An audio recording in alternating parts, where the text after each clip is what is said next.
Deklaratat e njëpasnjëshme të presidentit amerikan Donald Trump lidhur me konfliktin Kosovë-Serbi u diskutuan në emisionin Ora 7. Gazetari Vullnet Krasniqi thotë se është shqetësuese që Trump po përmend Kosovën dhe Serbinë në një seri të konflikteve që po ndodhin nëpër botë.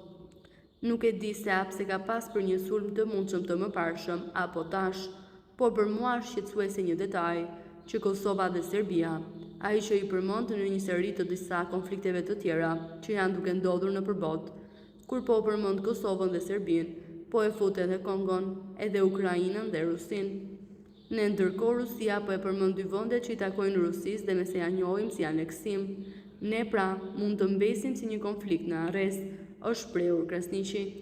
Nga ana tjetër, analisti Azdren Shala thotë se Serbia nuk ka guxim që të mësojë Kosovën, duke përmendur kështu dhe deklaratën e presidentit turk Recep Tayyip Erdogan, i cili foli rreth prezencës së KFOR-it në veri të vendit.